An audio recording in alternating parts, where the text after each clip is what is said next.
So please, if you are around for this program, kindly come around. I can see a kind of distortion in the seating arrangement. Can we fill up, please? Can we fill up this end of the hall, of the canopy? Please, let's move forward. Let's step forward. Let's step forward. Let's fill up this end too, so that we can have a balanced arrangement. We don't have any we all are VIPs. Each of us is that place where you are seated is the high table. You understand? So feel comfortable. You know, if you need more space around you, just spread yourself and feel comfortable where you are. So this morning, I'd like to welcome each and every one of us to this place. I can imagine what it took us to be here. I woke up at 4:30 a.m. this morning, and immediately I stepped into the bedroom. It started raining, but I told the rain, today I must reach Padagri, all the way from Ikorodu. So I can imagine where each of us came from and the hurdles we had to scale to be here. That shows how important knowledge is to us. That shows how important improvement of whatever we are doing is to each of us, from wherever, either from Badagry, from Alimosho, from Ikorodu, from wherever. It shows we desire to move forward. We desire progress. And I want to assure us that we are not going to leave this place the same way. We are here to talk about aquaculture, accelerating aquaculture opportunity. It's often said that success is preparation that meets opportunity. No be so? Hello, my people. Success is preparation that meets opportunity. So we are here to prepare ourselves so that when we see the opportunities, when we jam the opportunities, we no go to say, we go there ready. Is that not so?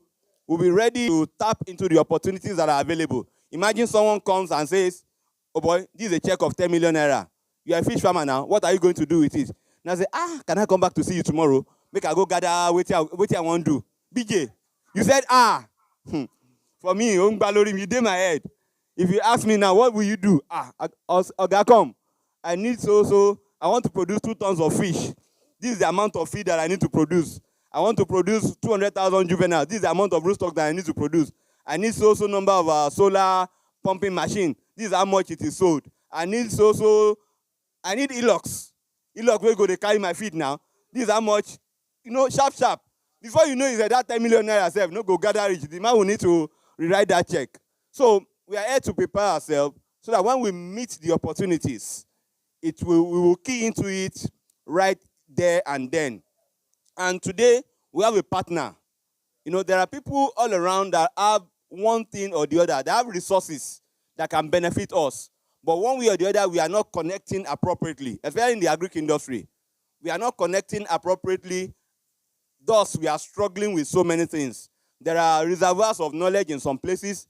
There are reservoirs of resources in some areas that if we connect in the right ways, this morning I've connected with 1 or 2 things, and I imagine how those things will work by the time we begin to put them to use. So here this morning, we are here to connect with some knowledge resources. We are here to connect with some reservoir of things, inputs actually, farm inputs that will help our business to do well, that will help us to achieve better results. A brother was sharing testimonies this morning of of a breeding he did, and he said, the way the fish they grow, they sweet me. I want to imagine that that's the story of each and every one of us. Say, each time I walk into the hatchery and I see those fries swimming, the thing they sweet my belly. It's just like when I go to my my fish pond, and each time I look at the countdown, I say, by May 30th, I'm going to harvest 2 tons of fish. I never collect the money, but I don't the press calculator, I don't the price on things. Say, oh boy, reserve that thing, By May 30th, I sell fish, and that fish is about 4.4 million naira. So I know that as they are growing and they are eating, what I'm counting is their food. As they take every bag of feed, I say, that one don't join. The thing they grow, 2 tons they gather. That's the way it's supposed to be with each of us. For every effort we put in, there's supposed to be a positive vibe that resonates within us, that this thing is adding up to something. There's a day of harvest that I'm looking forward to, and it's going to be a bountiful one. So this morning we have partners from the UK. There's a company from the UK that have come around to say, let's add up to what you have already. We know we have some foundation, We have some knowledge. We have facilities that we are working with. We have even the market out there that is waiting for our product. But we need to connect the dots here and there to ensure that our business is taken to a higher level. So we have this company from the UK that have sent their representatives to come and be with us this morning to share with us so that going forward, we can begin to leverage on the resources that they have got and look at how we can synergize to have a higher level of success at both ends. From their own end, they will be happy that their materials are going out. And from our own end, we'll be sharing testimonies that when I use these resources, my business has grown to a higher level. First of all on the list, I would like to invite forward or to introduce Dr. Antonios Calories. I hope I pronounced that properly. Did I get that right? Yeah, perfect. He's the Aquaculture Development Director from Devonish, UK. The name of the company is Devonish. That's why I'm putting on their cap. I'm their brand ambassador this morning. Yeah, I'm the rep of the company this morning. So he's here from the UK. He'll be sharing with us on accelerating aquaculture opportunities. So you're welcome, sir. You can have your seat. Also with us this morning is the manager for South Africa. He's the manager for Sub-Saharan Africa. Okay, he's from the Sub-Saharan Africa and the manager for South Africa. And his name is Janus Fauch. You're welcome. You're welcome. Then we have our own Tiwa. We get rep here. We get rep that we can call anytime. Say, madam, I better sanction me that product that thing they work well. Give me another carton. I need to improve my stuff. So she's here with us this morning. She's the country director, and her name is Fumi. Madam Fumi, can you wave your hand wherever you are? Now she be there too. Very soon I will give you our contact, so that anytime we need products from that company, we can always reach out to her, and she will connect with the higher authorities to ensure that there is a smooth flow of information and resources from the company at UK down to our farms here to ensure that we are moving in the right direction. Before we go on to the program proper, I would like to introduce our chief host. He's someone we all know. He's 001 for fish farmers in Lagos State. 001, and he's no other person than my Presido. I call him Presido. He's a big body, big engine. And when you hear Sedge Farm or Sedge Baba, you know that he's everywhere you go. I'd like to invite forward to give us maybe a welcome address. The president of the Lagos State Catfish and Allied Farmers Association, Sedge Baba. Is a Sejiro Oketojinu. He's our chief host. So please welcome us. All right. Thank you, Mr. Alatoye. Great farmers, no farmer, no food, last fan. Some of us don't know it. Let me take it again. Great farmers, no farmer, no food, last fan, fish protein. All right, put your hands together for yourselves. I want to say a very big welcome to every one of us. And the only thing I'm just going to say is that I'm highly, highly impressed with the turnout, despite the odds, despite the unexpected rain that happened. And because most of us are into hatchery, and we have makeshift structures. I know some of us now, our hatcheries have been relocated somehow. I've been receiving so many messages. Baba Festola just sent me a message that his whole vicinity is something else. And he's supposed to be coming from Ijushaga, that he can't make it. I just told him I can relate and I understand. And but for those of us that have done our best against all odds, and I know some of us, we had to swim down here. Do you understand? It shows that we are healthy. Shows that we are healthy. So, oh, okay. Yeah. So, I think you need to put your hands together for yourselves. It's really, really impressive. It's like you having a party and you are not seeing people to come and dine and wine with you. And I know our people too, the Devonish team too. I know they are highly impressed with the turnout. And the assurance I'm giving them, or what I know is that before maybe 1 o'clock now or 2 o'clock, no, before 12 o'clock or 1 o'clock, this whole place will start looking for more chairs to fill in. So thank you very much. Then I just want to quickly say hello to or acknowledge some few persons here too. And the first person I'm going to do say hello to or say thank you to is somebody that came here very early this morning, all the way from far. And if it's by punctuality that will make heaven or get to the kingdom of God, I think she will be the first person. And that's not that person than madam here from is it Alimosho? Alimosho, you understand? I know she would have cooked this morning. She would have taken care of the kids or whatever, and she's here all the way. So can you clap for her once again? Then I don't want to start mentioning names one after the other. Some people are very, very important here, but for security reasons, I won't mention them. But what I would just want you to do is everybody should just appreciate yourselves. Thank you very much. So it's going to be a very engaging and interactive session. Those questions, those gray areas, those dark areas in the business. So let's try and use this opportunity to get clarification and improve our business. So, but everybody should have at the back of your mind that at least one or two things you should take home from. So don't get carried away, don't get distracted.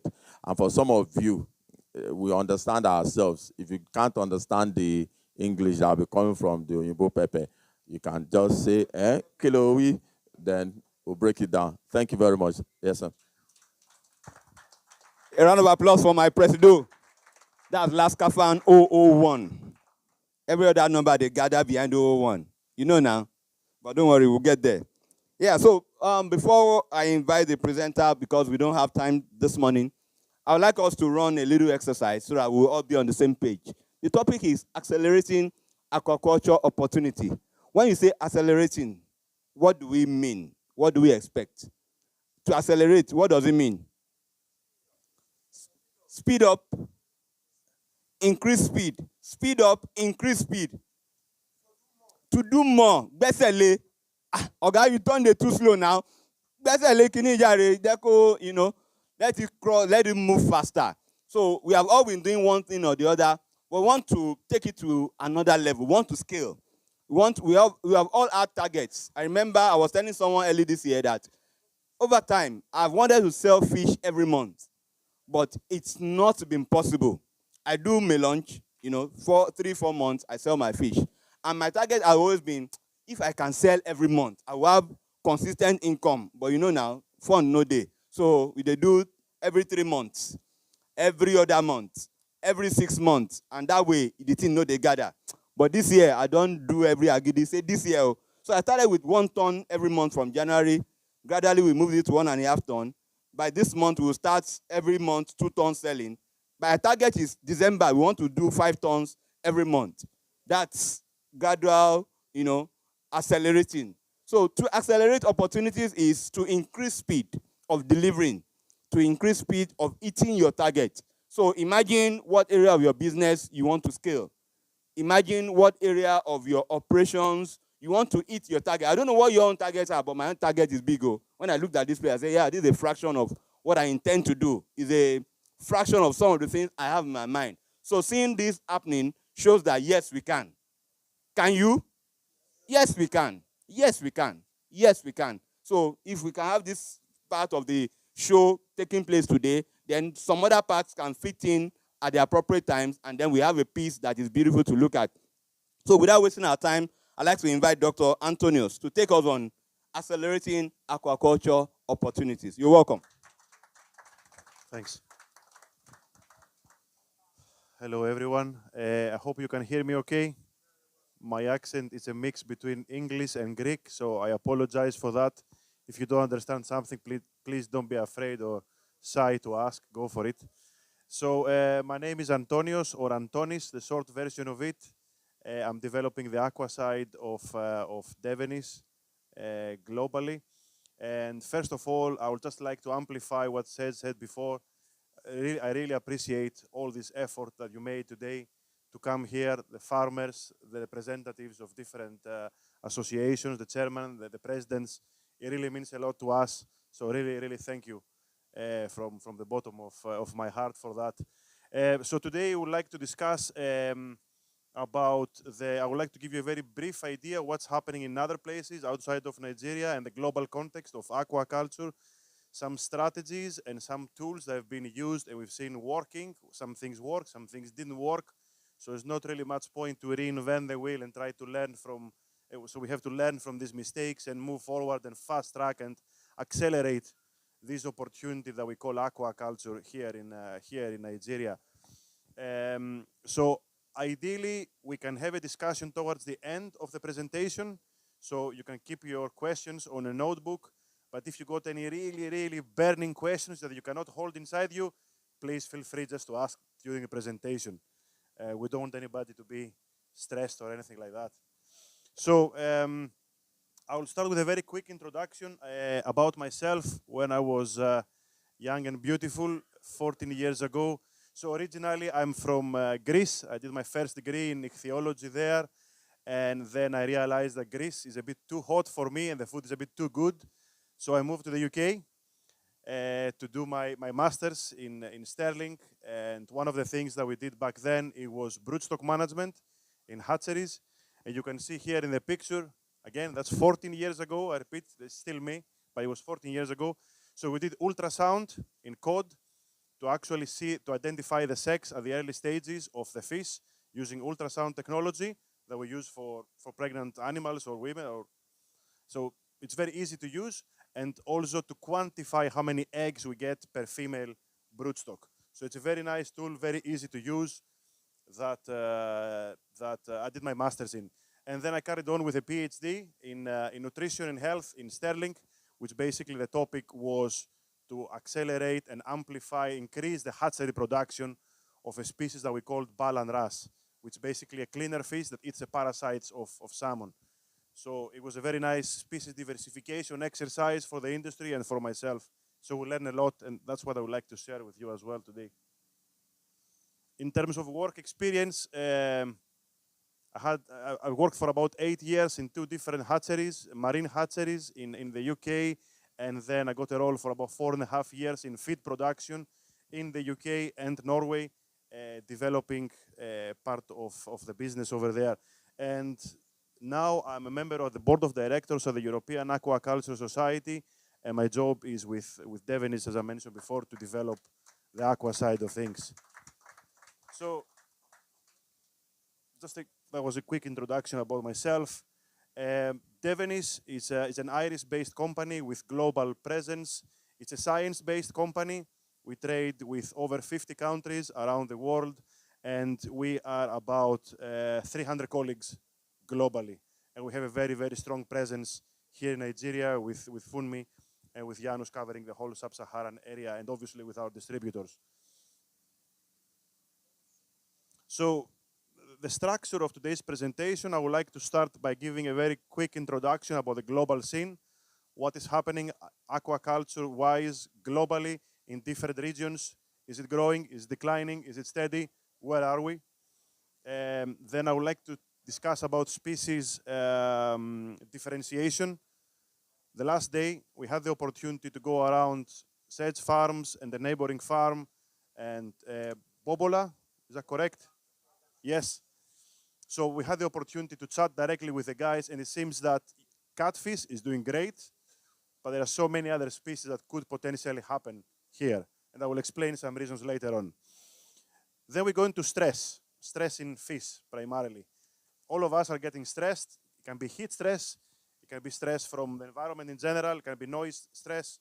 So just to address what's happening and how we can address it when we have stressful conditions. And then we're going to move to the bigger part of the presentation, which is functional feeds and nutrition. How can we help to deal with stress and other pathogens through functional nutrition? And then at the end, we can have a discussion. But again, if you've got any burning questions, please feel free. I would like to be more like a discussion and conversation rather than a lecture. So starting with the global scene, This is the aquaculture production globally in the 60s. So basically what we see a bit of production in Southeast Asia and in the US. And basically nothing in Africa, and in Europe we have a bit of aquaculture in France, Spain, and a bit of mainland in some freshwater species. So 1960s when the aquaculture starts to actually bloom globally. Within 40 years, we see basically the whole globe changing colors. I don't know if you can notice the difference between 60 and, and 20 and 2000. You see the change in the colors. So the aquaculture production is intensifying even more in Southeast Asia, and we have many more other countries going into the game of it. Chile, at the bottom of Latin America, is going into the game with salmon, very strong. Europe, Africa, Nigeria is one of the very, very few African countries that is going into the game, and we have that acceleration in the early 2000s. And coming into 2020, which is a year that I'm sure everybody remembers, for not the right reasons, but okay. So suddenly we see a huge boom of aquaculture in 2020, with Southeast Asia continuing growing, again Chile and Nigeria as well, getting better and better. So if we break down in exact numbers what is happening per region, you can see that every single region, and in that graph, I have to say I deliberately remove Asia because it will skew all the results. Asia production of fish is 90% of the global production. So I had to remove it so we see the clear trends that are happening in the rest of the regions. So the global aquaculture production, we are talking about 120 million fish and shellfish produced globally.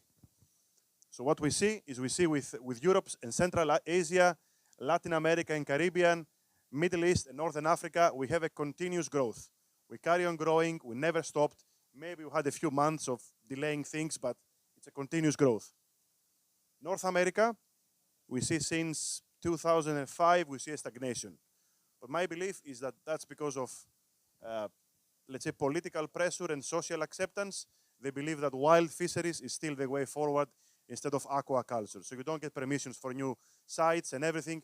It's a political and market acceptance issue, if you like. But it is what it is. In Sub-Saharan Africa, we see after 2015 a bit of a stagnation. It was growing really well, and then suddenly things remain very stagnated. So if we see here the case of Nigeria and Sub-Saharan Africa, after 2015, in 2020, I understand we had that minor thing called pandemic, so everything went down, basically. But the past 5 years, what I'm trying to understand, and I really want your feedback on that, is things stopped and went even down. So why do you think is that? Because you know obviously how to farm catfish, you know how to do it well.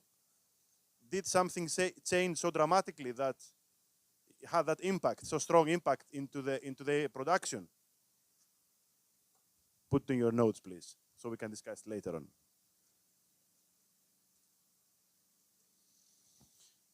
So, according to FAO, the Food Agriculture Organization, we have about 2.8% growth in the 70s in the terrestrial animal farming, 1.2% for capture fisheries, and aquaculture from the 70s to up to date, we're exhibiting 8.7% growth.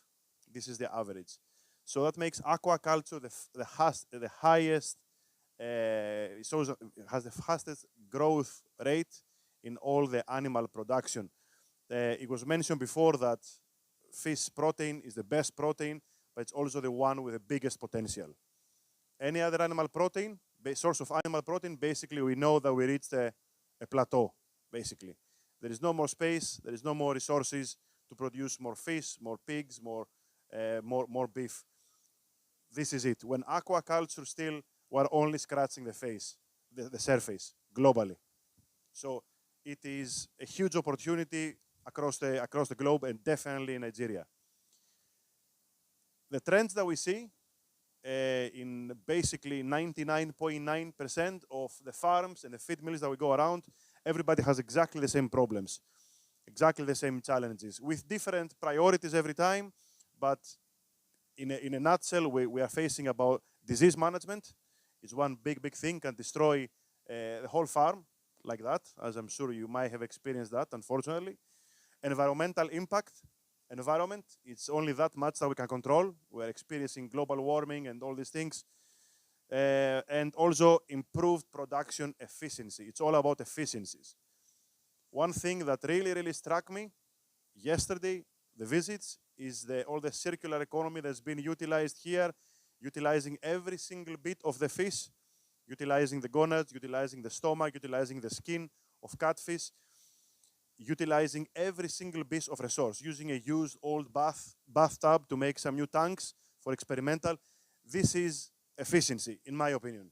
But also, how can we make the whole thing better, leaner, starting from the sourcing of the raw materials to the feed, to the actual farming, to the production of fish, and then the entire supply chain afterwards until it goes to the market, to the consumer.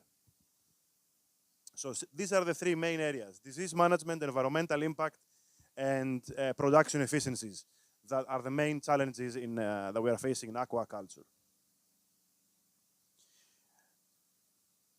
So species diversification. We were discussing yesterday with the colleagues if it is a good thing to diversify and go to something more risky, or if it is better just to stay on what you know, what to do best, and just stick to that. And I think it's, in my opinion, is a more of a,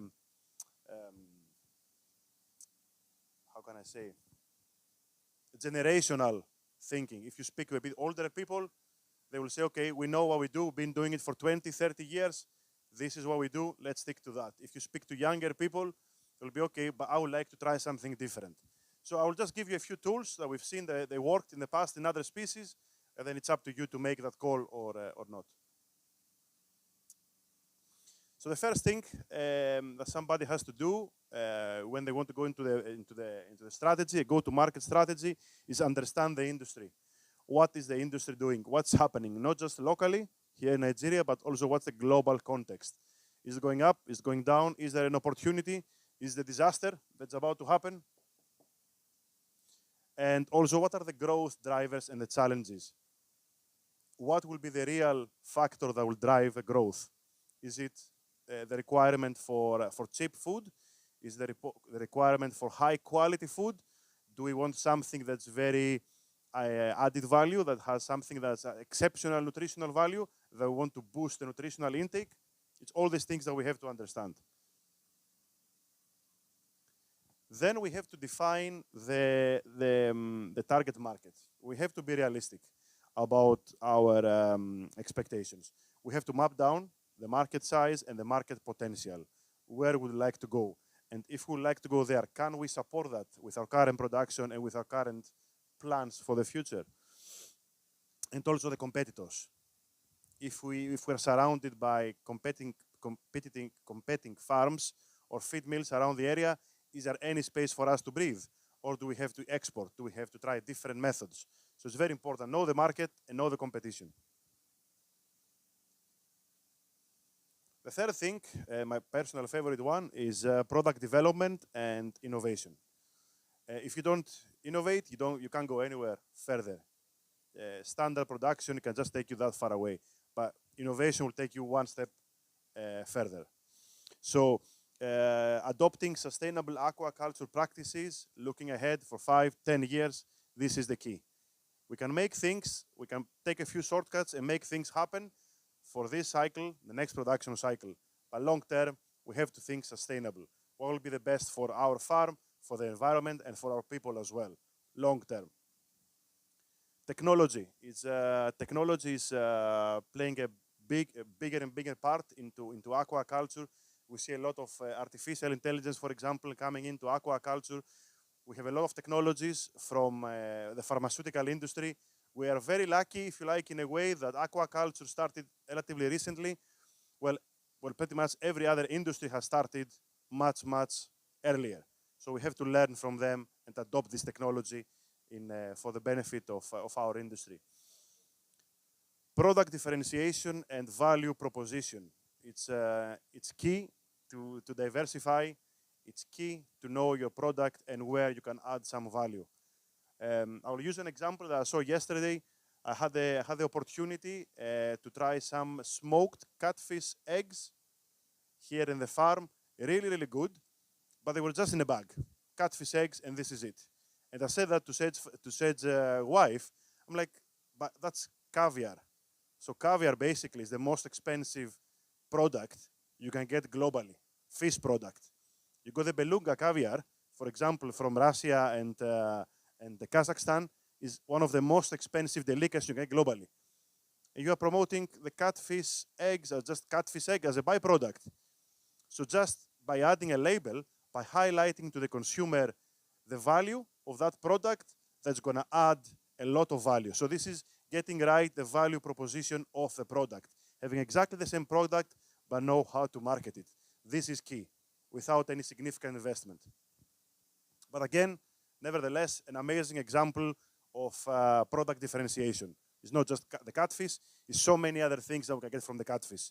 And that was a great experience that we had yesterday with all these byproducts. Really good example. And then marketing and branding. Where is the media guy? The voice of the farmers. Really, really great work. It doesn't matter if you do a great job if you don't let people know. Nobody will know about your product. Nobody will know what you are doing. Nobody will know the great work that you are doing. So what's the identity of what you are trying to sell? What's the identity of your own farm? We have an example of Scottish salmon. Salmon is produced in Chile, in Norway, in Iceland, in Australia, in Scotland, in Canada. But there is one Scottish salmon though. It's one specific association in Scotland developed, it's called Salmon Scotland, that promotes just that, the branding of Scottish salmon. So wherever you go, Scottish salmon, superior quality, and obviously better prices than any other salmon produced. Different standards, but this has to do with the identity of the brand. The branding has a very, very strong story to tell, and marketing is there to advocate it and strengthen it. So it might be an idea as well for catfish or other species to find ways to promote catfish and build this brand. We are lucky. We have a lot of digital tools, a lot of digital marketing tools that we can utilize. We can pass our message across the globe within a few seconds without any cost, basically. We have all these marketing channels. We have Facebook, YouTube, LinkedIn, other platforms as well, Twitter. We can advertise all these things like that and pass the message we want to anywhere we like across the globe. And the more old-fashioned way, if you like, trade shows and events, human connection can never be replaced, in my opinion, with any Teams calls or any digital marketing stuff. It always, the value of meeting another human being is the top in terms of communicating your message and the brand.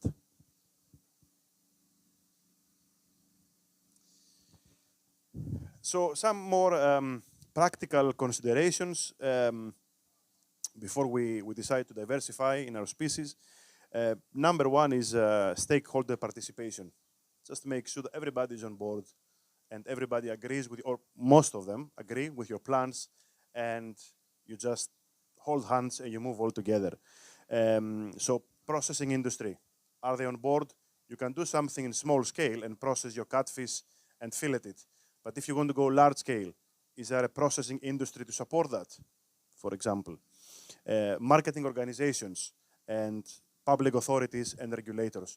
I'm very happy today to meet a few of you that are coming from government positions and the ministry as well. That shows that in local and in governmental level, there is a lot of support, and that's a great, great thing to move forward and have any government and the regulators on the side of the farmers.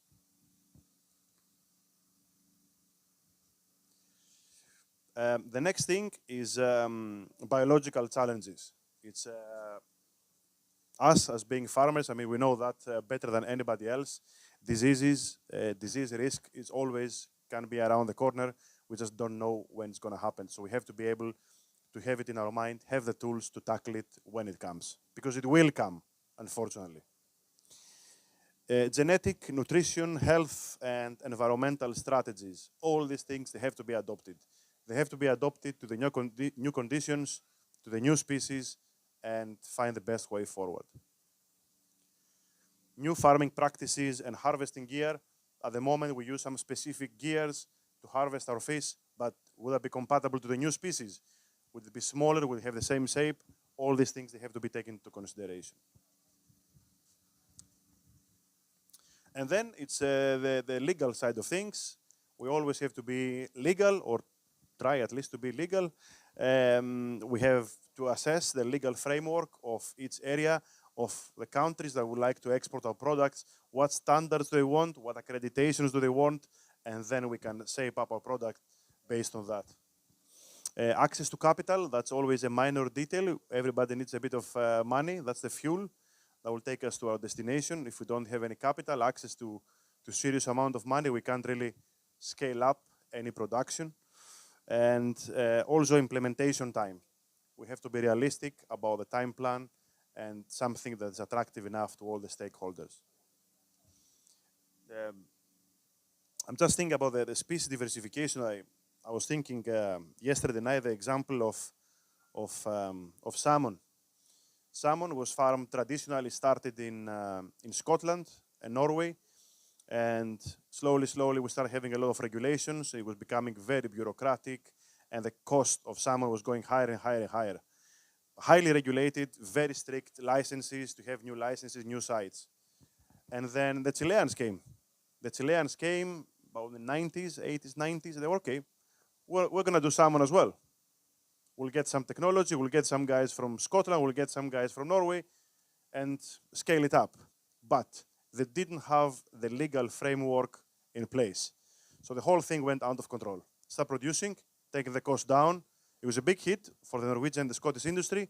But in 2007, we had a massive disease outbreak of salmon anemia, ISA, which basically destroyed all the salmon industry in Chile. Just totally wiped it out. Any other farmer, obviously, when they saw the salmon opportunity, they were okay, forget about it, we just go for salmon. But the framework was not there to support it. And that was a national disaster. So we really have to be careful, follow the framework, make sure that we have some, let's say, safety nets when we want to expand and do all these kind of moves. Obviously, Chile now has bounced back and is a very strong power again in salmon. But after 2007, it took quite a few years to recover from this big hit. So biological challenges and the legal framework are two things that they are of major importance. Before I move into stress, do you have any question, any burning questions so far? Okay. Do you have or shall I? Okay, go for it. You mentioned framework. You compared the Scottish industry with what happened in Chile, and it just flashed my mind to what is happening in Nigeria. Catfish farming today is every Tom, Dick, and Harry. You can just put a pond together behind your house or whatever, you have your fish farm. Nobody can dictate price. Nobody can tell you what to breed or not to breed, and it's just there. So when we're talking about legal framework, some of us have been saying government should regulate this stuff. Everybody shouldn't be able to just raise fish and just push it into the market.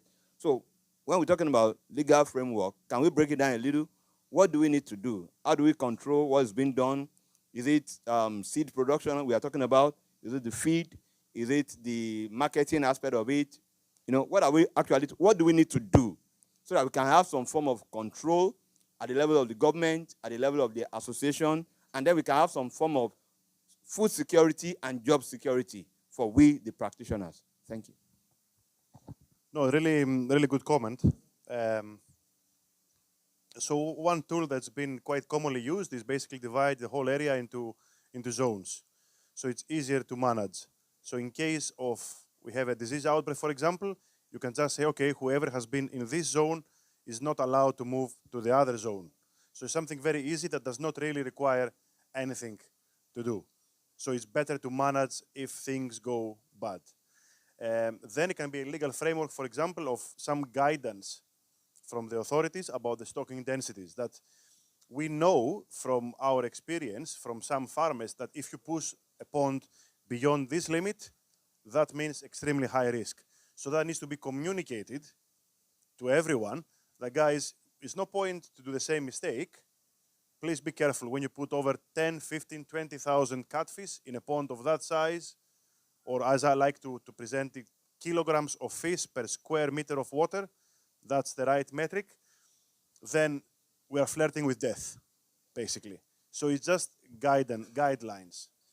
Then the legal framework, it can be extended to, do we like to be as small individual farmers, or shall we get a bit grouped into bigger associations, and then we have much stronger bargaining power, for example, when we go to the distributors, when we go to the processing factories, when we want to export.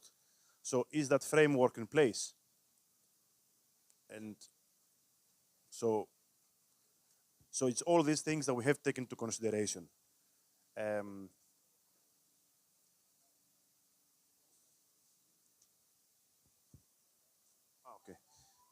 So that's what comes in my mind so far that people can do. Yeah, we just need to make sure everybody's on board, and it has to be a very open discussion, honest discussion, that what is needed and what is pragmatic as well. We shouldn't have unrealistic expectations of what can be done. It's very important. For example, I was very happy yesterday when we went from the grower side to the hatchery. We had to wash our hands. That's a very great measure of biosecurity. It's just legal. So that can be, for example, official, that unless you have a small basin to wash your hands, you are not allowed to enter the hatchery. Says was very polite yesterday to ask us, but he shouldn't be so polite. He should have been, if you don't wash your hands, you don't get in. So that's what I'm saying. That's the kind of legal framework, because I could have said, no, I don't want to wash my hands. But then you can say, no, it's actually legal. If you don't wash your hands, you don't get in. That's what I mean. Little things, they don't cost so much, they don't take too much time, but they can be very, very, very effective. Or, for example, if you visited one farm with the same species, you're not allowed to go to another farm within the next 1, 2, 3 hours if there is any suspicion of a disease outbreak.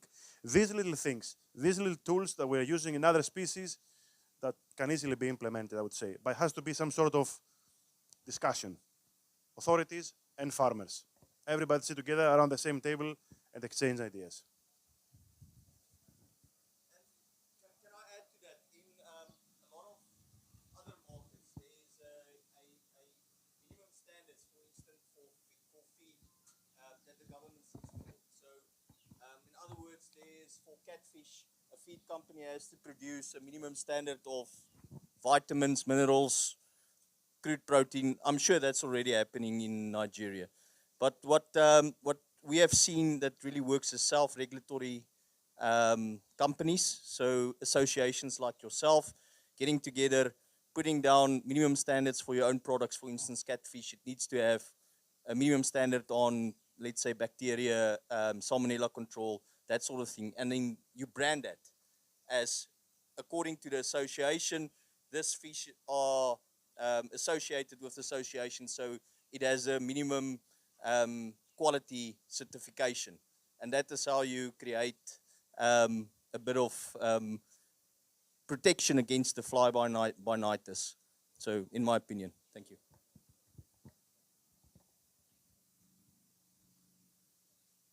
Thank you.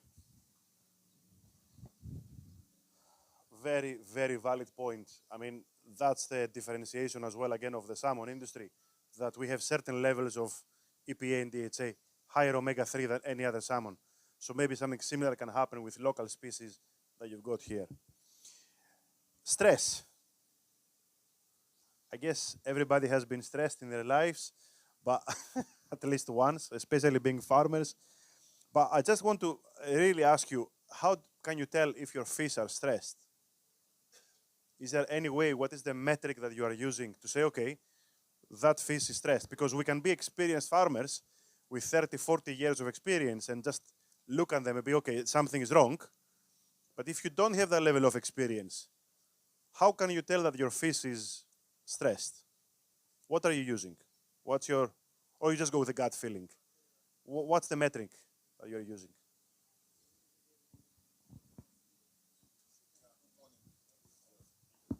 From my own experience with tilapias and catfishes, more on tilapias. When I know my tilapias are stressed, when I see them coming up to breathe, yeah, the oxygen is being depleted or the water is bad. So that's how I know they are stressed from my own parts. How often do you check your Dissolve oxygen. yeah, the oxygen?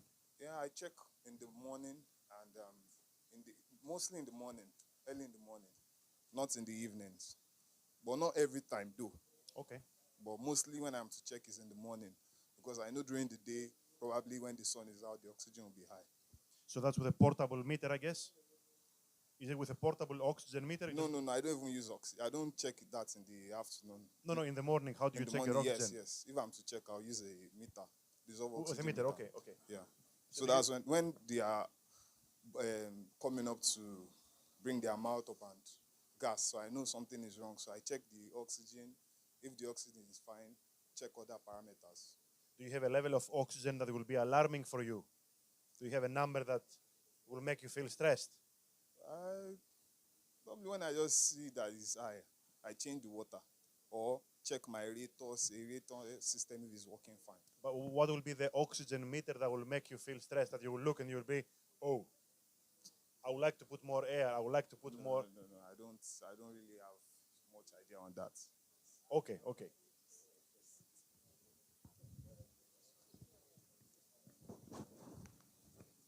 Great farmer, great nation.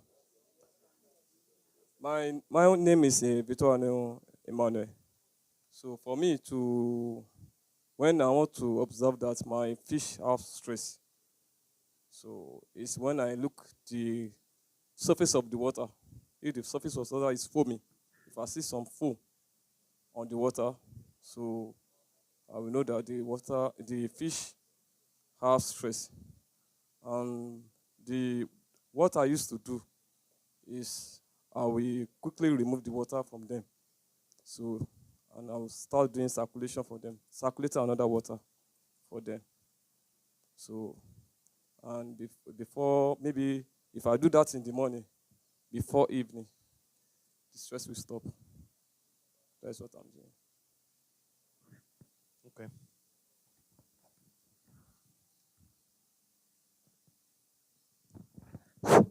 Yeah, good morning. My name is Jubril Kazim. Yeah, actually, as for me, the way I tend to know if my fish are stressed is based on their appearance and their behavior. In terms of their appearance, the dorsal fin tends to be like reddish, and at times even the skin of the fish started noticing bubbles, like the skin being uh, having inflations, like bubble likes on the skin. Even the eyes of the fish tends to be red too. So that's how I know on my own catfish. Thank you. Thank you. The gentleman. Thank you very much. My name is Oshiba Jolaito. Yeah, how I tend to know that my fish are stressed is by the behavior. You know, when probably maybe when I'm usually happens when I'm moving fish from one pond to another. Probably maybe when the pond is dirty and I get a clean pond and they put under water and I move them. Before I do that, I usually check the temperature and the pH. That's what I have the meters for that I can usually check myself. Though I do use aerator, but not every time. But what I notice whenever I move them from one pond to another, at times when they are stressed, they don't move. So even when I tap the pond, they don't still move. Then I can say, okay, these fish are stressed already. So that is how I say I can say they are stressed. Behavior.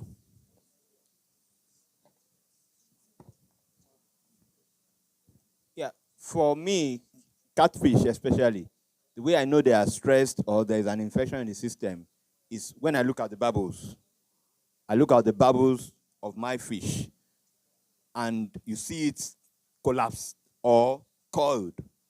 When the bubbles of catfish are not straight, are not moving around like an antenna, you know that there's something wrong in the system. Usually, ammonia is high or the nitrite level is high. So you need to dilute the water and get in more fresh water to reduce the ammonia level. Yeah. Ade Dokunsmani. Ade. I think the general one or the general point is if the fish are stressed, they will not eat at all. They will eat. And if you see them not eating, you'll be concerned. Then definitely you begin to now assess them to know what and what caused them not to eat. So they will not eat. I think that's the most practical approach. Uh, Hello. Very good point. So if I want to start my own catfish farm tomorrow, is there like a handbook that has all these parameters in one place? Because somebody is assessing the feeding, somebody else assessing the behavior, somebody else the skin and the color of the skin, somebody the oxygen. Everybody has a different metric. If we have a handbook, we can put all these things together with pictures that get scattered around the different members of the association, then everybody has a competitive advantage. So we learn from others' mistakes. It's something very simple that can be put together. It doesn't have to be long, 3-4 pages maximum that you print and you have it in your farm. If you see that, guys, on the skin, please call the manager. If the oxygen meter goes below that level, please call the manager. He will deal with it. If you don't see the meeting, please call the manager. You'll call the manager anyway, but still, it's important to have like an alert mechanism. So I think putting all this information together, it's a very, very good first step, I would say, sharing the experiences. So very, very good points, very valid points. So what is stress? First of all, I would like to say that what is stressful for one species might not be for another. We know catfish, sea bass, and lumpfish, they like to be crowded. They like high stocking densities. It's probably a defense mechanism against the predator. They feel more protected, they feel more cozy. High stocking density is salmon or sea bream can be lethal. We want to keep it as low as possible. So stress is completely different between species, the stress expression. So stress basically is a condition which an animal is unable to maintain physiological state. And what this one is translated to is compromised growth and health. That's where you see the long-term effects of stress in growth and the survival of the animal. Short-term, if something goes wrong, it's fine, we can normally cope with that. But if it's long-term stress, chronic stress as we call it, that will be detrimental to our fish. So managing stress is key to make sure that we get the best out of our animals, to have the best health, to have the less disease possibilities, and to maximize growth. So what's happening there, the whole stress mechanism is a very complex blend, if you like, between the fish, the pathogen, and the environment. What we see is it's normally as when the fish are getting stressed, they get an endocrine response that basically sends the alert to the whole body that things are not as they should be, and they trigger different mechanisms and they excrete hormones in the whole system, alerting the whole body. So basically, failure to regain this homeostasis is leading to what we said before, the chronic stress. And this is what is going to compromise the quality and also the performance of the fish. So what it impacts in practical terms, when we see prolonged and repeated stress, we have the stress response that can either be translated into energy cost, which has direct effect in the growth, in the feed conversion ratio, in development, disease resistance, and reproduction, or we have oxidative and inflammatory stress. So oxidative stress is the imbalance of the radicals and the antioxidants in the body, which are actually leading into cell damage. So the cells will be damaged. And then what we see, we have tissue damage, lipid peroxidation, and a very high immune suppression. So signs that we got stress in our animals, as it was mentioned before, loss of appetite. It's the number one thing. That's what we see in humans as well. If somebody doesn't eat, something is wrong. impaired growth, muscle wastage, immunosuppression, suppressed reproduction. We have lower quality of gametes. If the broodstock, which is the most valuable asset in any farm, is not is stressed. We have increased mortality because of the pathogens, not because of the stress directly, but because the fish are compromised of the stress. That's why they are much more vulnerable to pathogens. And what we know is that it's an estimation that in the global side of things, about 30% of the production is compromised because of stress. So it's something that we should be very, very careful. Even something as little as the noise. For example, there have been studies that noise in the tanks. So when you go between your tanks, if you just bang against them every time, that's causing stress, chronic stress to the fish. So try to mitigate all these unnecessary environmental impacts to your animals. And you will see a huge improvement. So different strategies that we've seen that we can use to reduce stress, to mitigate stress, is, as it was said before, it's very easy. We just open up the tap. We change the water a bit more. We put a bit more oxygen to the system. But in general, the most important thing is staff training and education. We need to know what's causing stress before we reach the level that we already have chronic stress. So prevention is better than cure. That's my opinion. Optimal fish husbandry. We need to make sure everybody's aware how to take care of an animal, especially the new recruits. We have somebody young coming into the fish farm. We need to make sure they are fully on board about what is good for the fish and what's not good for the fish. We have to share the experience with them. Environmental monitoring. Easier said than done. The best way to do it is with sophisticated electronic equipment that costs a lot of money. But again, something as simple as temperature monitoring or dissolved oxygen. Keep notes, see some trends, and see different trends between the environmental changes and the behavior of the fish. So you got some records, you know what to expect. Disease monitoring and preventative health strategies, again, as we said before, biosecurity, all these things. But the most important thing, in my opinion, is the optimal nutrition and the feeding strategies. How do we feed? If we feed the fish at the wrong time, we'll get an ammonia spike, and that will stress the hell out of the fish. So something as simple as feeding time can make a huge difference. And what we've seen from our experience is the inclusion of functional feeds can play a very, very important role into the stress and the welfare of the animal.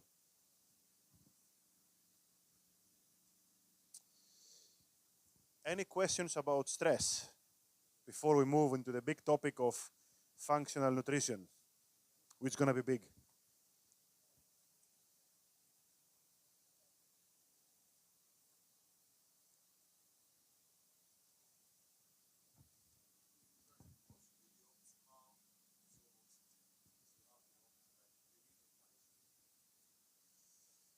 In catfish, I need to have a look. I need to have a look at the literature for catfish especially. For catfish, the ideal oxygen level is 5 milligram per liter. It should be minimum 5 milligram per liter. So when you say optimal 5, that means anything around 4 to around 7 on the average will be okay. When it's getting too high for archery, you have dropsy, you have bubbles in their belly. When it's getting too low, the fish will not grow well, and feed utilization will be low. You get? So average 5 milligram per liter will be okay for catfish. Thank you. Yeah, each species is different. So if 5 millimeter, exactly, yes. So that's what the experience says. We have to have a look as well at the literature, and the reality will be somewhere in between. But you also need to have in your mind the critical level. What is the absolute minimum that you can go that is alarming? So you can adjust your strategies, your mitigation strategies.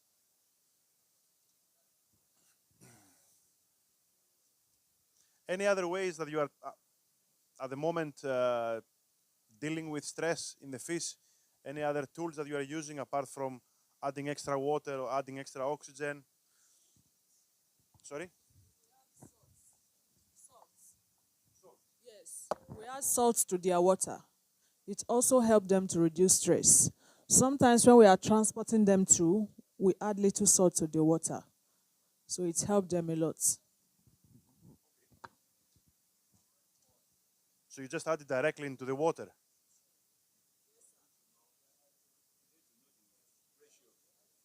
Yes. Okay. Yes.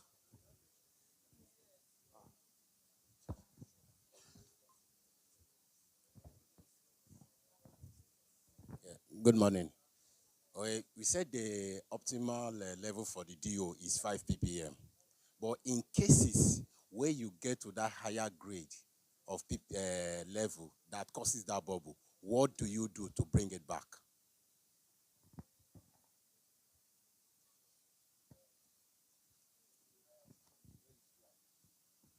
When oxygen is too high, I'll talk about catfish because that's major. When it's too high, you need to look at what are you doing to give you excess, that is giving you excess oxygen. Without the meter, what we usually use to detect oxygen level is usually from when we are using shower. Maybe you are using a circulatory system or you are doing flow through. Now, when you are doing flow through at the shower end or at the inlet level, you look at how bubbles travel. You know, when water is really coming in with force, you look at the surface of the water. At that point where your water is coming in, there's a lot of bubble. When the bubble is traveling far, let's say the length of your pond is about maybe about 4 meters or 10 feet. Let me use 10 feet. You know, when your bubble is traveling beyond 2-3 feet, that means the oxygen level is too high. When it's traveling far and it's sustained, but when the bubble travels like 1 foot and it bursts off, that oxygen level is not too much. But when it's going too far, that means the rate at which your water is coming in the force is too much, and it's creating so much oxygen in the system. So you need to reduce that bubbling. You need to reduce the shower head, the rate at which it's coming in.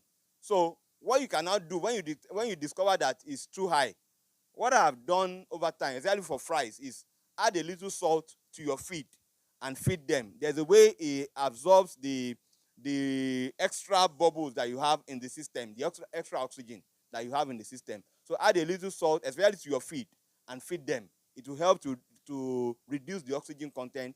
Then for the pond itself, reduce what is causing the excess oxygen, and if possible, dilute it with water that is not from that pond. Add some water from some other places that is not too oxygenated. It will drop down the oxygen level in the system. You want to add to that? Yeah, we're trying to get something right because it's more or less like there's a mix-up somewhere. Although I'm confused though. You said when the bubble travels, is it when water comes in? You know, when there is depletion of oxygen, when there is depletion of dissolved oxygen in the water, there tends to be much bubbles. Foam. Okay. Okay. But when there's high oxygen, you see bubbles. There's this stuff that children do that they play with in parties. That when they blow, you see pop, pop. You see that, yeah, and you see that from this point where the water is coming in, it goes far. That shows that the oxygen level in that water is quite high. But when it just comes in and it travels like 1 foot, and it just bursts by itself, the oxygen level is still okay. But when that bubble is going far, like to the end of the pond, the oxygen level in that pond is too high. Have you gotten the distinction? When the oxygen level is low, you see foam on the water. The oxygen level is low. But when you see transparent bubbles, coming from your water inlet, traveling on the surface of the water, or even when the fish are playing, when they are tapping the water, and you are seeing transparent oxygen level, transparent bubbles rather, the oxygen level in that pond is okay. But when they are playing around and you are seeing foam on your water level, oxygen level is low.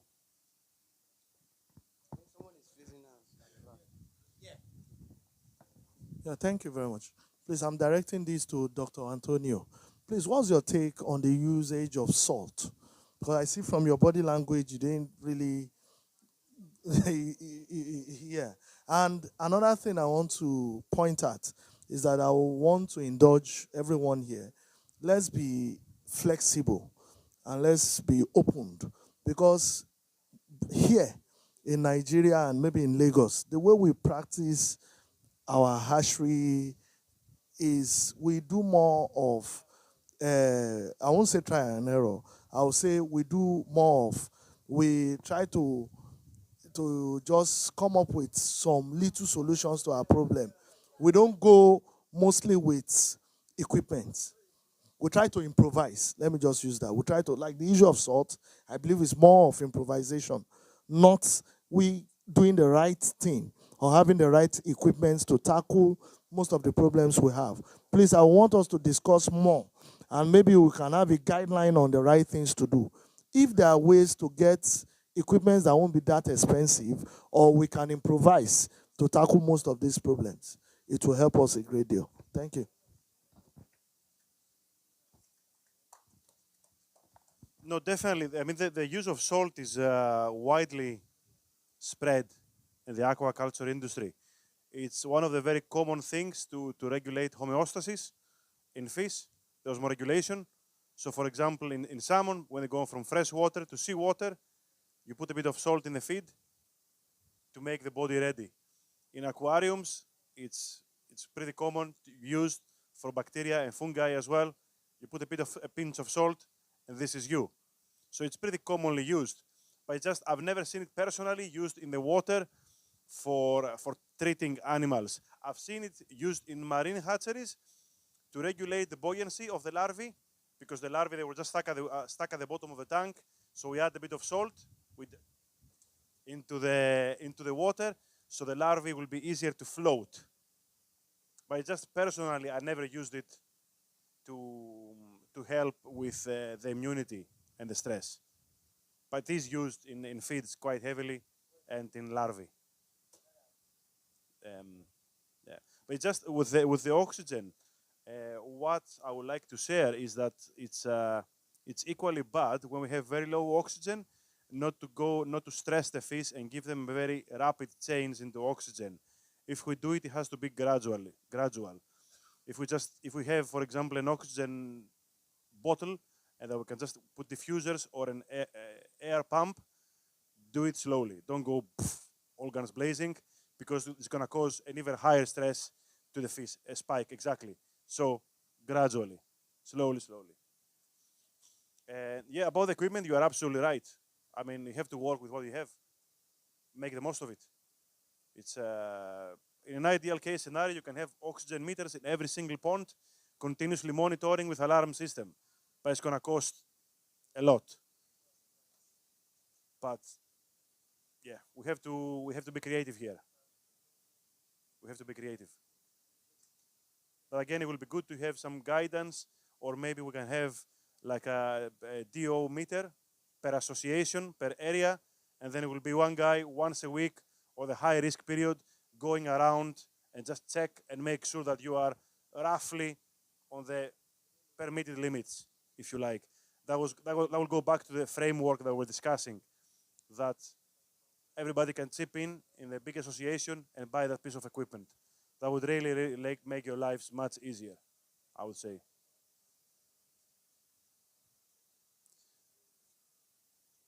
Wonderful. Functional feeds and nutrition. It's basically a bit like cooking, big like mixing spices and everything. Everybody has different opinions, different tastes, so we just have to work around it. So what we call functional feeds in the feed production world, it's basically a feed that provides superior performance. It gives the opportunity for the extra mile to the animal. What we target here is growth, health, and survival. These are the three key parameters that every functional feed is targeting at.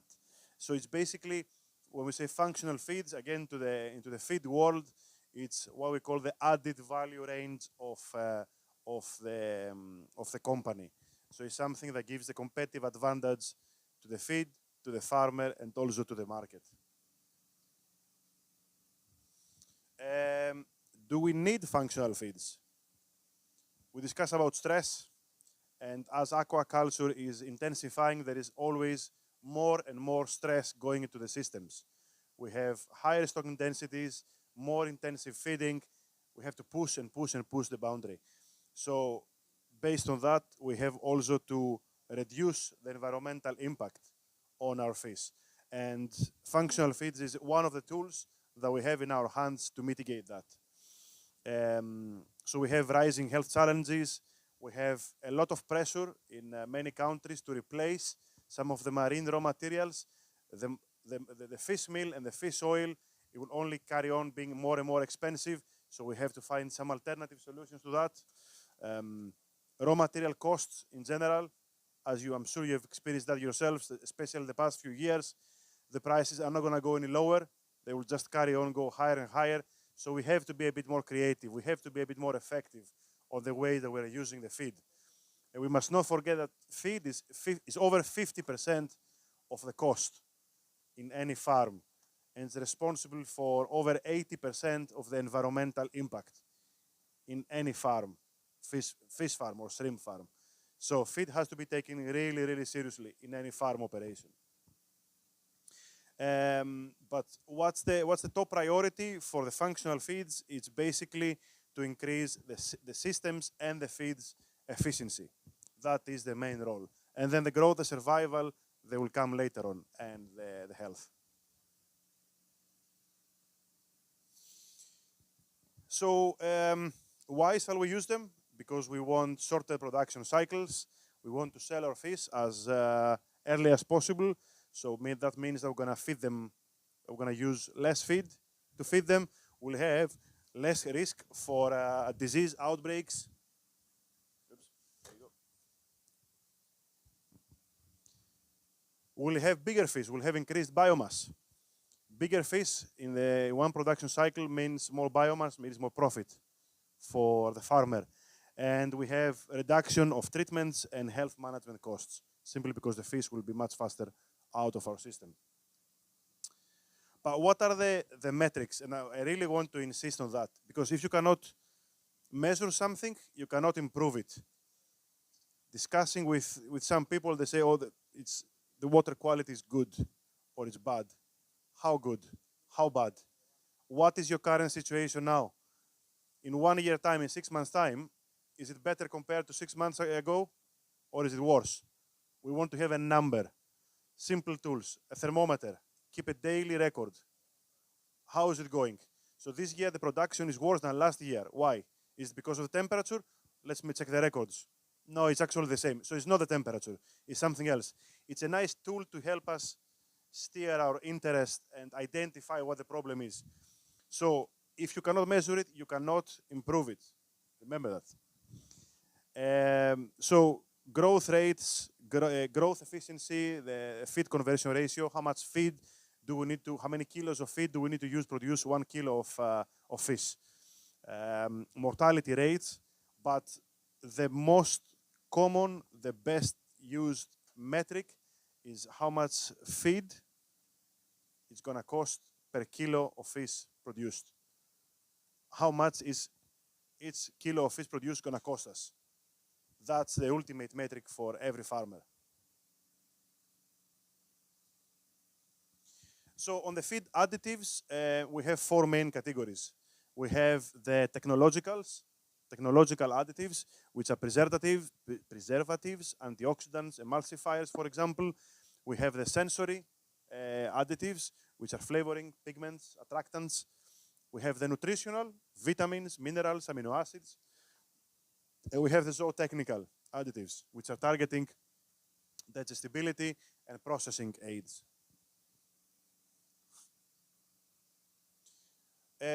I'm not sure, are you using any lecithins in the catfish formulations? Is it commonly used here, raw material?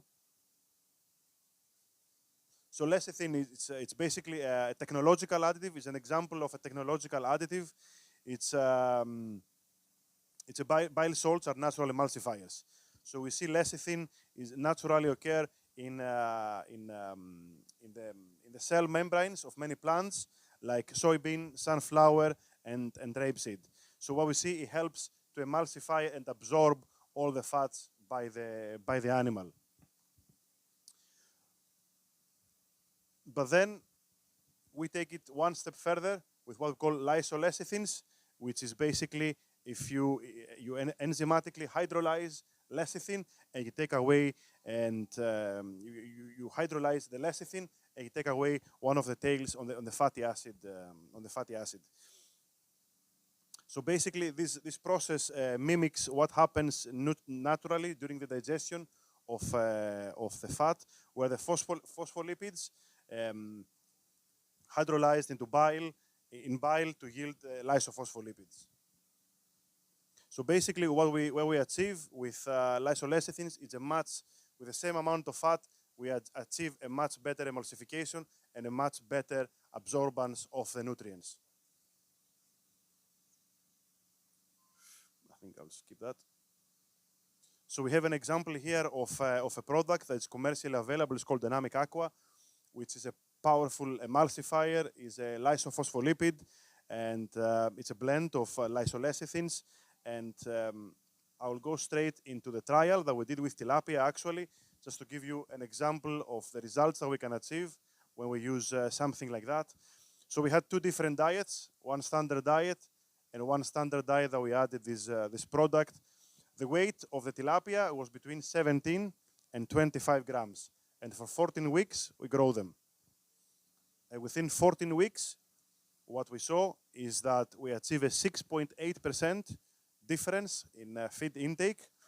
What we've seen is a 6% increase in final body weight and a 2.3% increase in SGR when we use this product. So it's a very simple addition that can take down the cost and boost the growth of the animal.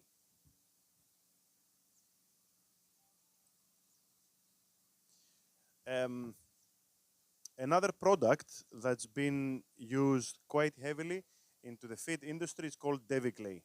So Deviclay is a thermally activated mineral that absorbs toxins. So it's basically the way it's used is to absorb ammonium into the gut of the fish. And we know ammonium damages the gut epithelial cells and also impacts the antioxidant defense system of the fish. So the way that Deviclay acts is binds together with different toxins and ammonium in the gut and helps them excrete throughout the system. So the binding capacity here of different toxins that we have here, we don't need to go into detail. But also what we've seen is that when it's been used in the feed, it improves the water quality and reducing the algal growth. So as I've said, ammonia is the major end product in the breakdown of protein in fish. So that's why it's heavily used in feed additives on the aqua side of things to improve the gut health and the ammonium expression in ammonia. But also, another way that's been tested in tanks is direct implementation into the tank. So basically, the way it acts, the way that we can apply it is through a peristaltic pump. So it's a pump that's constantly dosing a bit of that clay into the water, or in a much more practical way, we can just add it with a bucket, as we see here. So you fill up your bucket, you dilute the clay, a bit of bubble so it doesn't clog, and then you let it drip feed, just with a little valve, over a few hours. Or you can just add it by hand. Every few hours, you add a bit of clay. So we've done trials in tanks. And the way it works, it clogs together with the ammonia and the bacteria and drags them at the bottom of the tank. So every few hours, every few days, you can just go and siphon the bottom of the tank. You siphon all your dead larvae, your clay, and the clay has already trapped all the nasty stuff that you want to get rid of. One idea that came up actually the past few days is that product could potentially be used in ponds as well. Water quality in ponds became apparent that's a big, big thing. Ammonia and potentially toxins as well, and ammonium. So this product could have some potential into ponds. It's been heavily tested in tanks, has never been tested in ponds before. We know from literature these are the levels in African catfish hatcheries of ammonia, of nitrate, and nitrate. These are the permitted levels. They are small kits that we can test it, but by applying this clay directly into the water, it's a very easy and very, very cheap way, definitely, to get rid of, to reduce your ammonia. It will be a great opportunity if anybody is interested to test it into ponds. I'll be very, very curious to see the benefits of it. But in tanks, has definitely worked, and I would definitely recommend it. Another thing actually that we've seen is at the early days of clay, of fish larvae, when we use live feed, when we use Artemia, the fish find Artemia much easier, simply because the clay disperses the light into the tank and creates a very nice background against the Artemia, so the fish can find the Artemia much easier. So the Artemia is basically this nice, tiny little red thing, baby shrimp floating around. If you have a dark tank, it's quite difficult for the animal to find it. But if you got a nice white background, it's much easier. So we have a much better utilization of Artemia as well. But if you don't use Artemia, it's a different story.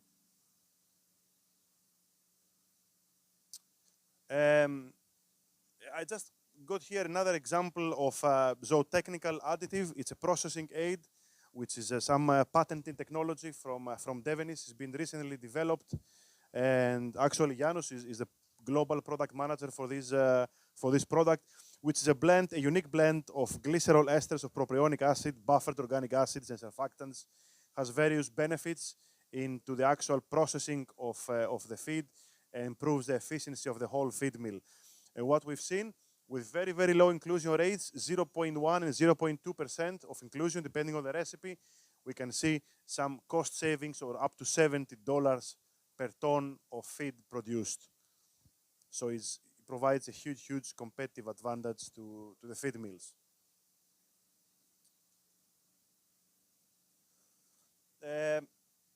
Before we move to the functional feed additives and a bit more on the health side of things, are there any questions about what we discussed before so far? Any comments, any thoughts, any suggestions?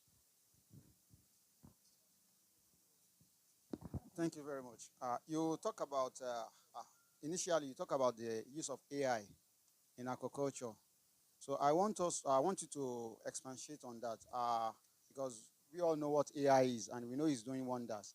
But how can we be opportune in our country to know or have a feelings of that? That's number one. Number two, you talk about the product Debbie Clay. You said it has been used in the tanks, and I want to now ask, for example, for somebody that is, and you say it settles to the bottom of the pond and dragging all the nitrate and the ammonia. But in the case of somebody using flow through, whereby water comes in and comes out, is it not during the process of the clay dropping? Is it not going to be washed off the pond, or how does it work in a situation like that? Those are my questions.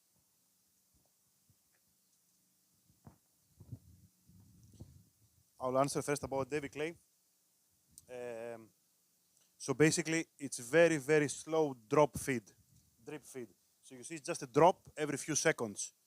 So it doesn't have time to be flushed away. If it gets flushed away, you just top it up. So you have to find the fine balance between the water exchange and the addition of the product.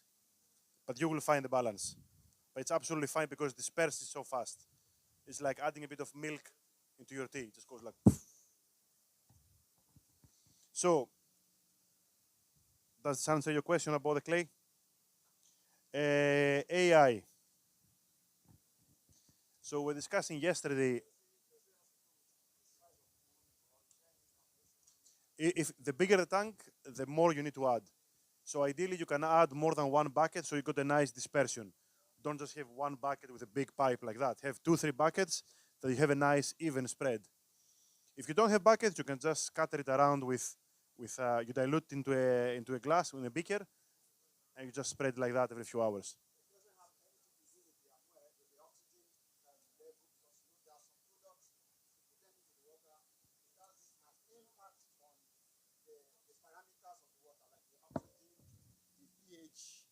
And what have you.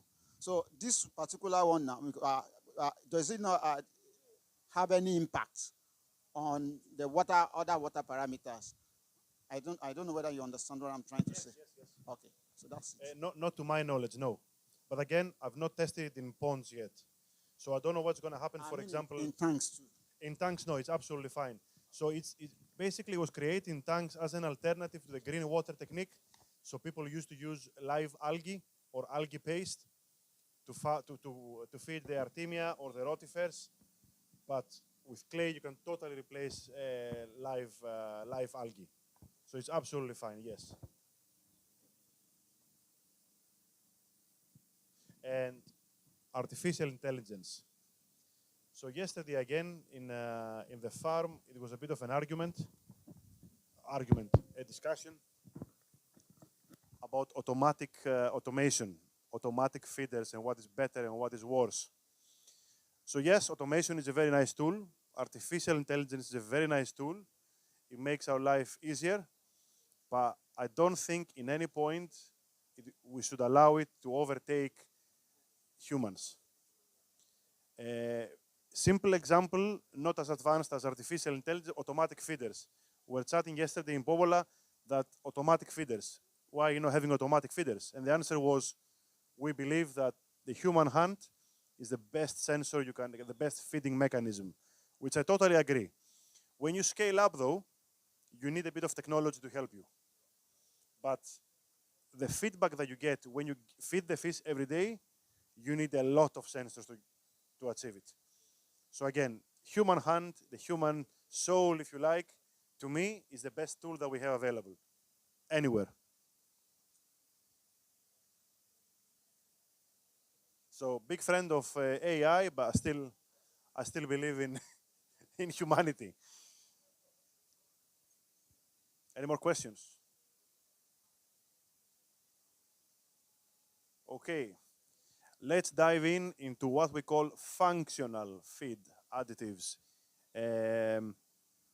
So we have 4 main categories. We have growth stimulants, which some countries are allowed, some other countries are not allowed.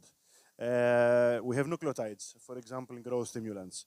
We have immunity support, beta-glucans. It's very commonly used functional feed additive. We have quality. We have carotenoids used in the salmon industry for the salmon color. We have reproductive performance. The arachidonic acid is the most commonly used. Most of the times, all of these things act synergetically. We don't have one silver bullet that's going to sort out all our problems. We have a blend of these things. And in my opinion, immunity, the immune support is the key. If you don't have a healthy fish, nothing else is going to work. If it's not healthy, it's not going to eat. If it's not healthy, it's not going to grow. If it's not healthy, it's not going to have nice flesh quality. So immunity is top. Growth acceleration. So these two first sentences, the optimal intake of a nutritional balanced diet is the greatest constraint of optimal growth, and bioactive factors offer the most advantage when added to a diet that is nutritionally balanced. I think they summarize all the concept of all the feed companies. What we need is a nutritionally balanced diet. If a diet is not nutritionally balanced, it doesn't matter what. And when we have reduced health risks, basically we reduce our operational costs, we have lower treatments, and much lower environmental impact. So, in hydrolysates, there's been a lot of research done in various of these additives in different species from with different sources of additives. But what I would like to show is sometimes the first reaction that we get from the industry is that yes, but the functional feed costs more money. How is that going to save me money if you charge me more? So I just put together a very simple productivity and profitability model. So you see here at the top. So you got the standard harvested fish. We have 100,000 fish on the standard feed, and on the functional feed we have again 100,000 fish. Fish weight, we're talking about 500 grams. At the end of the cycle, we have 730 because we're boosting the growth, we're boosting the immunity, as we said before. the farm FCR will be reduced with the functional additives. The feed cost, yes, it will be more expensive